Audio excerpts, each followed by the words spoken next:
Akkam jirtu daawwattoota keenya kun oduu afaan Oromoo TV Saatirraa isiniif darbuudha Angalaanii Tarreessaati.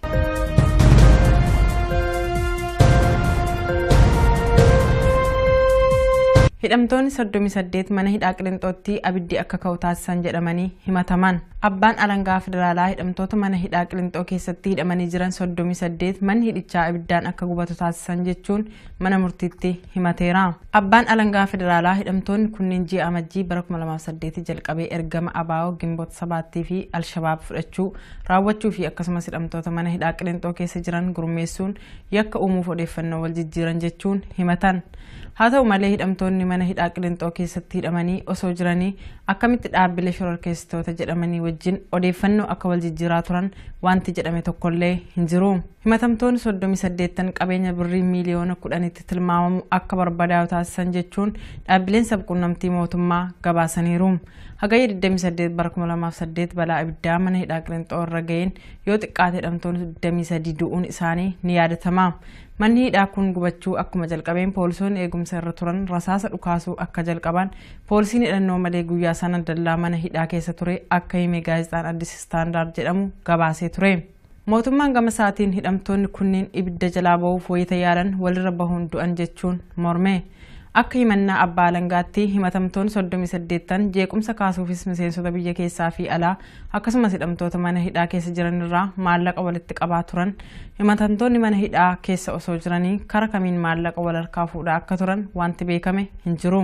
Kana malees hidhamtoota gocha jeequmsaa ni hoogganu jedhamanii filatamaniif kaffaltiin raawwatamaafii ture jechuun abbaan alangaa himateera. Himatamtoonni mana hidhaa Qiliinxootti sababa ibiddaa wajjin wal qabatee du'an maaliin akka du'an akka hin beekne maatiin isaanii isaatitti himanii turan. Reeffi isaanis bifa adda ta'een saamsamee akka kennameef maatiin himanii turan. Jiraattonni naannoo mana hidhaa Qiliinxoo jiraatan gama isaaniitiin osoo manni hidhichaa ibiddaan hin gubatin dura sagalee rasaasaa akka dhaga'an dubbatan. Hidhamtoonni mana hidhaa keessatti du'anis rasaasaan akka ajjeefaman dhaabbilee sabquunnamtiitti himaa akka turan ni yaadatama.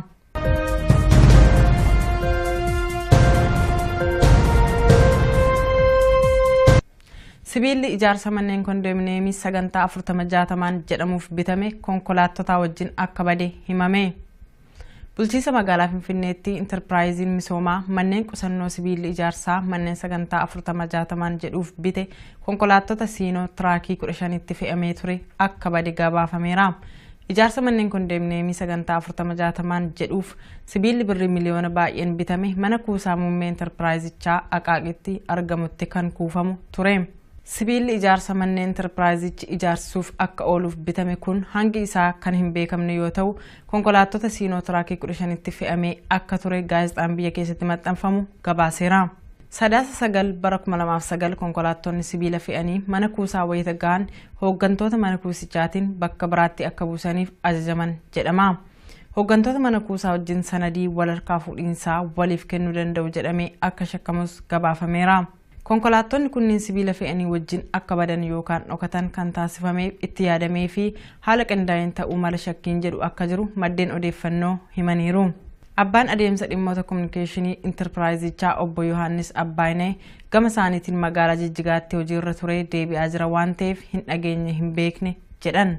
Itti gaafatamaan Enterpiraayizichaa obbo Haayiluu Qanaas wajjin jira waan ta'eef waan beeknu hin jiru jechuun dubbicha dhoksuu filataniiru.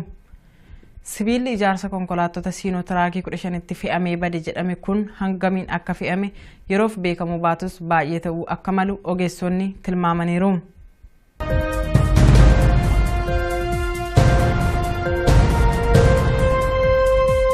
Paayileetiin biyya Ingilizii daangaa Itoophiyaa keessatti bakka buuteen isaa dhabamee ture magaalaa Gaambeellaatti argame. Mooris Kirik jaarsa waggaa 71 yoo ta'an xiyyaara akka bara faranjootaatti 1940moota keessa hojjetameen wal dorgommii xiyyaarota umurii dheeraa qabaniin dorgomuuf biyya bahan. Wal dorgommii balali'insa xiyyaaraa biyyoota 10 qaxxaamuru kanaan Sudaan irraa gara Gaambeellaatti balali'aa osoo jiranii bakka buuteen isaanii dhabame. Mooris Kirik rakkoo teknikaatiin wal dorgommicha akka addaan kutan itti himamee ture. Isaan garuu harka hin kennadhu jechuun akeekkachiisa kennameef diduun wal dorgommicha akka itti fufan qopheessitoonni beeksisaniiru.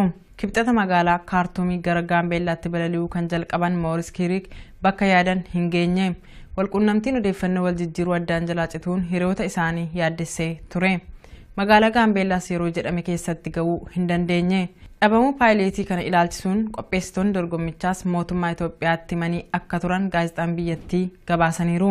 Amma garuu jaarsi waggaa 71 Mooris Kirik daangaa Itoophiyaa buufata xiyyaaraa magaalaa Gaambeellaa keessa nagaan akka jiran gaazexaan The Guardian jedhamu guyyaa har'aa gabaaseera. Mooris Kirik dabalatee hiriyoonni isaa dorgommiif wajjin biyyaa ba'an 40 magaalaa Gaambeellaa akka jiran qindeessitoota dorgommichaa wabeeffachuun gaazexaan kun gabaaseera.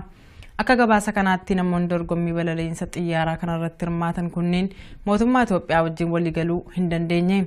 Qondaaltonni mootummaa Itoophiyaa namoonni kun buufata xiyyaaraa Gaambeellaa keessaa bahanii hoteela dursanii qabatan keessa akka hin qubanneef dhorkee jira. Mootummaan Itoophiyaa waan barbaachisu hunda buufata xiyyaaraa keessatti dhiyeessuuf akka filate qindeessitoonni dorgommichaa himaniiru. Namoonni kunniin buufata xiyyaaraa keessaa bahanii gara hoteelaa akka hin deemne maaliif akka dhorkee wanti beekan akka hin jirres qindeessitoonni beeksisaniiru. Namoonni 40 yeroo ammaa nagaan akka jiraniif dhimmichas ministeerri dhimma alaa Biriteen imbaasii biyyattii magaalaa Finfinnee jiru wajjin akka hordofaniif beeksisuu isaanii qindeessitoonni dorgommichaa beeksisaniiru. Qondaaltonni mootummaa Ameerikaa fi Biriteen lammiilee biyyoota garaagaraa dorgommicharra turan kanneen mootummaan Itoophiyaa akka gadhiisuuf mariirra akka jiran beekameera.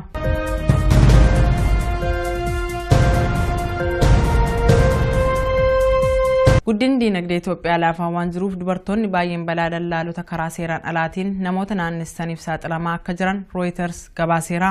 Dhaabbanni namoota seeraan ala naanneeffaman irratti qorannoo geggeessu Work For jedhamu lammiileen Itoophiyaa 400,000 ol ta'an jireenya suukanneessaa keessa akka jiraatan gabaasa bara 2016 ilaalchisee qopheesseen beeksiseera. Dubartoonni Itoophiyaa keessa jiran baay'een beela, dhibee, hiyyummaa fi rakkoolee wal fakkaatan birootiin qabamuun jiruu fi jireenya isaanii hoogganaa akka jiran dhaabbileen kabajamuu mirga dubartootaa irratti hojjetan Rooyitersitti himaniiru.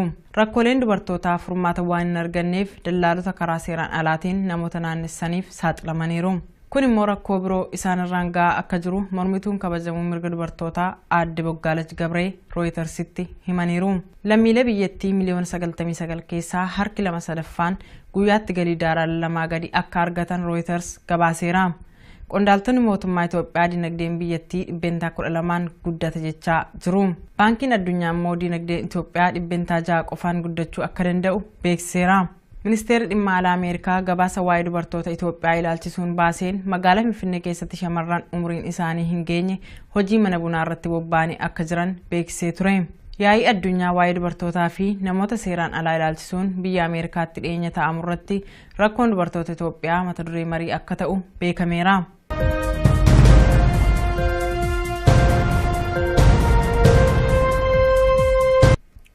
Qondaaltonni mootummaa Itoophiyaa fi Keeniyaa dhimma nageenyaa fi tasgabbii irratti magaalaa Mombaasaatti mari'achaa akka jiran dhaga'ame. Loltoonni mootummaa Itoophiyaa sababa loltoota ABO qabuuf jedhuun yeroo garagaraatti daangaa Keeniyaa waan qaxxaamuraniif walitti dhufeenya biyyoota lamaanii irratti rakkoo akka fide gaazexoonni biyyattii gabaasaniiru. Ji'a darbe loltoonni mootummaa Itoophiyaa gara daangaa Keeniyaa seenuun poolisoota 6 erga ukkaamsanii fudhatanii booda Keeniyaan loltoota ishee daangaa irra akka qubachiiste gaazexaan biyyattii Daily Nation jedhamu gabaaseera. Waliigalteen dhabamuun naannoo daangaa biyyoota lamaanii kun yeroo gara yerootti bal'achaa waan dhufeedha. Rakkoo daangaa kanaaf furmaata barbaaduuf qondaaltonni biyyoota lamaanii 60 ol ta'an waa'ee nageenyaa fi tasgabbii daangaa ilaalchisuun magaalaa Mombaasaatti marii akka jalqaban gaazexaan kun gabaaseera. Ministeerri biyya keessaa biyyoonni lamaan yeroo adda addaa rakkoo walitti bu'iinsa daangaa furuuf waliigaltee mallatteessan bu'a qabeessa akka hin turre dubbatan. Biyyoonni lamaan waliigaltee daangaa akka lakkoofsa warra faranjootaatti bara 1970 mallatteessan irra deebi'anii ilaaluun barbaachisaa akka ture himaniiru. Ministeerichi qabxiilee waliigaltee ilaalchisuun odeeffannoo dabalataa hin kennine. Biyyoonni lamaan daangaa kiiloomeetira 811tti tilmaamamuun uwwisuun wal daangeessa. Hanga ammaatti qabeenya daangaa kiiloomeetira 43 qofaa ilaaluun akka danda'ame himaniiru. Waa'ee daangaa hafee qorachuuf waggaa 40 ol akka fudhatu ministeerichi beeksisuu isaanii gaazexaan kun gabaaseera.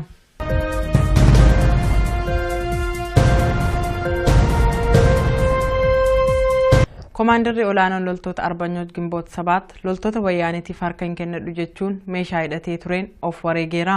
Ajajaa olaanaa murna loltoota Arbanyoot Gimboot 7 kan ta'e Kumalaa Saafinti Gaabuu wixata darbee lola naannoo Amaaraa godina Kaaba Gondaritti loltoota mootummaa wayyaanee fi Arbanyoot Gimboot 7 gidduutti adeemsifameen loltoonni wayyaanee erga itti marsanii booda harka hin kennadhu jechuun meeshaa hidhatee lubbuusaa gootummaadhaan wareegeera.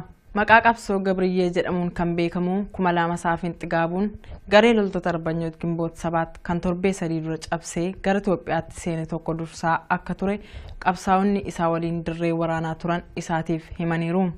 Armaacoo naannoo Abdarraafii jedhamutti loltoota wayyaanee meeshaa waraanaa gurguddaa kanneen akka taankii hidhatan waliin lola guddaa godhamaa ture keessatti adda durummaadhaan qooda kan fudhachaa ture Kumalaa Saafinti Gaabuu harka loltoota wayyaanee isa marsanii turanitti hin kufu jechuun akka of wareegee hiriyoota isaa achi turan irraa hubachuun danda'ameera. Meeshaalee waraanaa gurguddaa akka taankii fi tooftaa waraanaa makaanaayizd ta'een deeggaramanii lola cimaa taasisaa kan turan ta'us Kumalaa Saafinti to'annoo isaanii jala oolchuuf carraaqiin loltoonni wayyaanee gochaa turan osoo hin milkaa'in hafeera. Kumalaa Saafinti Gaabuu iddoo jireenya isaa biyya Awurooppaa Luugzambarg irraa xiiqiidhaan gara qabsoo hidhannoo loltoota Arbanyoot Gimboot 7tti makamee akka tures gaaffiif deebii yeroo darbe isaatti waliin taasiseen dubbachuun isaa ni yaadatama. Kumalaa Saafinti harka hin kennadhu jechuun lubbuun isaa meeshaadhuma hidhateen wareegamus gareen loltoota inni hoogganaa ture bakka qabachuun haamilee guutuun abdii osoo hin kutin loltoota mootummaa wayyaanee wajjin waraana jalqaban. Kumalaa Saafinti harka hin kennadhu jechuun lubbuun isaa meeshaadhuma hidhateen wareegamus gareen loltoota inni hoogganaa ture bakka qabachuun haamilee guutuun abdii osoo hin kutatin loltoota mootummaa wayyaanee wajjin waraana jalqaban itti fufaa akka jiran beekameera.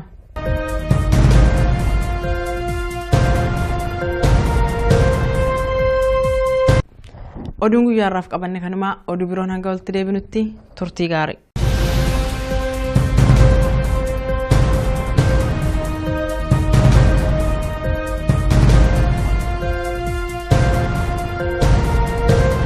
Mootummaan Itoophiyaa akka gadhiisuuf mariirra akka jiran beekameera.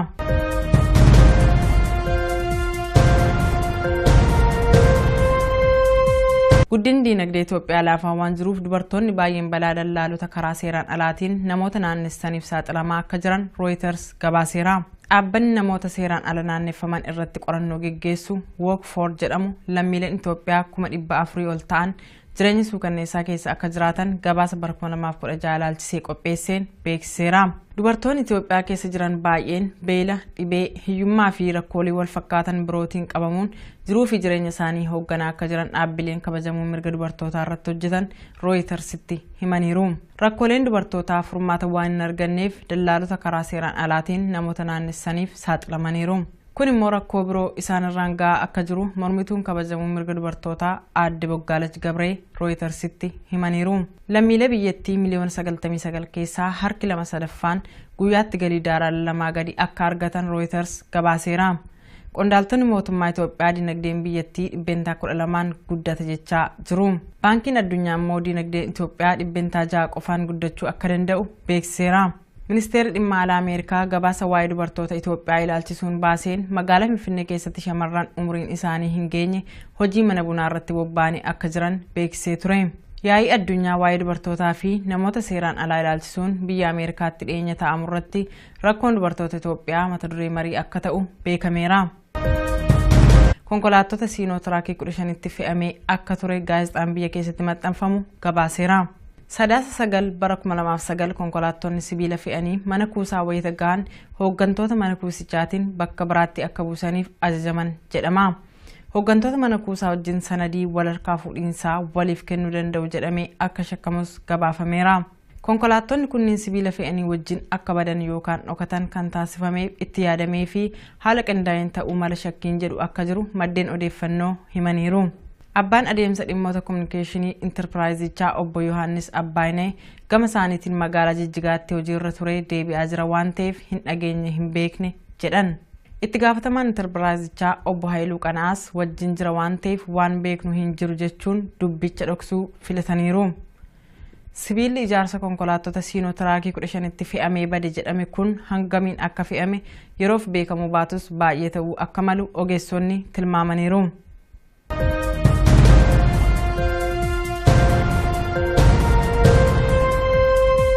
Paayileetiin biyya Ingilizii daangaa Itoophiyaa keessatti bakka buuteen isaa dhabamee ture magaalaa Gaambeellaatti argame. Mooris Kiriik jaarsa waggaa 71 yoo ta'an xiyyaara akka bara faranjootaatti 1940moota keessa hojjetameen wal dorgommii xiyyaarota umurii dheeraa qabaniin dorgamuuf biyya bahan. Wal dorgommii balali'insa xiyyaaraa biyyoota 10 qaxxaamuru kanaan Sudaan irraa gara Gaambeellaatti balali'aa osoo jiranii bakka buuteen isaanii dhabame. Mooris Kiriik rakkoo teknikaatiin wal dorgommicha akka addaan kutan itti himamee ture. Isaan garuu harka hin kennadhu jechuun akeekkachiisa kennameef diduun wal dorgommicha akka itti fufan qopheessitoonni beeksisaniiru. Kibxata magaalaa Kaartumii gara Gaambeellaatti balali'uu kan jalqaban Mooris Kiriik bakka yaadan hin geenye. Walqunnamtiin odeeffannoo wal jijjiiruu addaan jalaa cituun hiriyoota isaanii yaaddessee ture. Magaalaa Gaambeellaas yeroo jedhame keessatti ga'uu hin dandeenye. Dhabamuu paayileetii kana ilaalchisuun qopheessitoonni dorgommichaas mootummaa Itoophiyaatti himanii akka turan gaazexaan biyyattii gabaasaniiru. Amma garuu jaarsi waggaa 71 Mooris Kiriik daangaa Itoophiyaa buufata xiyyaaraa magaalaa Gaambeellaa keessa nagaan akka jiran gaazexaan The Guardian jedhamu guyyaa har'aa gabaaseera. Mooris Kiriik dabalatee hiriyoonni isaa dorgommiif wajjin biyyaa bahan 40 magaalaa Gaambeellaa akka jiran qindeessitoota dorgommichaa wabeeffachuun gaazexaan kun gabaaseera. Akka gabaasa kanaatti namoonni dorgommii balali'insa xiyyaaraa kanarratti hirmaatan kunneen mootummaa Itoophiyaa wajjin waliigaluu hin dandeenye. Qondaaltonni mootummaa Itoophiyaa namoonni kun buufata xiyyaaraa Gaambeellaa keessaa bahanii hoteela dursanii qabatan keessa akka hin qubanneef dhorkee jira. Mootummaan Itoophiyaa waan barbaachisu hunda buufata xiyyaaraa keessatti dhiyeessuuf akka filate qindeessitoonni dorgommichaa himaniiru. Namoonni kunniin buufata xiyyaaraa keessaa bahanii gara hoteelaa akka hin deemne maaliif akka dhorkee wanti beekan akka hin jirres qindeessitoonni beeksisaniiru. Namoonni 40 yeroo ammaa nagaan akka jiraniif dhimmichas ministeerri dhimma alaa Biriteen imbaasii biyyattii magaalaa Finfinnee jiru wajjin akka hordofaniif beeksisuu isaanii qindeessitoonni dorgommichaa beeksisaniiru. Qondaaltonni mootummaa Ameerikaa fi Biriteen lammiilee biyyoota garaagaraa dorgommicharra turan kanneen mootummaa wayita yaadan walirra bahuun du'an jechuun morme. Akka himannaa abbaa alangaatti himatamtoonni 38 jeequmsa kaasuufis miseensota biyya keessaa fi alaa akkasumas hidhamtoota mana hidhaa keessa jiran irraa maallaqa walitti qabaa turan. Himatamtoonni mana hidhaa keessa osoo jiranii karaa kamiin maallaqa wal harkaa fuudhaa akka turan wanti beekame hin jiru. Kana malees hidhamtoota gocha jeequmsaa ni hoogganu jedhamanii filatamaniif kaffaltiin raawwatamaa fi ture jechuun abbaan alangaa himateera. Himatamtoonni mana hidhaa Qilinxootti sababa ibiddaa wajjin wal qabatee du'an maaliin akka du'an akka hin beekne maatiin isaanii isaatitti himanii turan. Reeffi isaanis bifa adda ta'een saamsamee akka kennameef maatiin himanii turan. Jiraattonni naannoo mana hidhaa Qilinxoo jiraatan gama isaaniitiin osoo manni hidhichaa ibiddaan hin gubatin dura sagalee rasaasaa akka dhaga'an dubbatan. Hidhamtoonni mana hidhaa keessatti du'anis rasaasaan akka ajjeefaman dhaabbilee sabquunnamtiitti himaa akka turan ni yaadatama.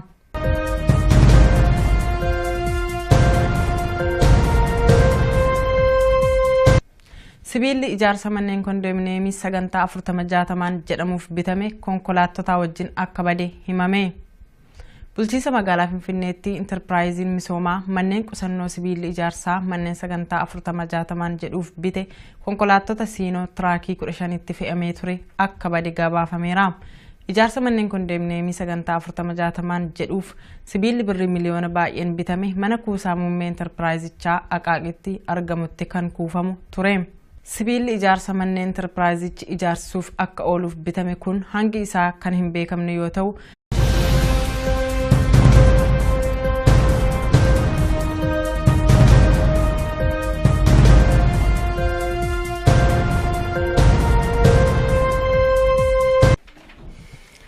akkam jirtu daawwattoota keenya kun oduu afaan Oromoo TV Saatirraa isiniif darbuudha Angalaanii Tarreessaati.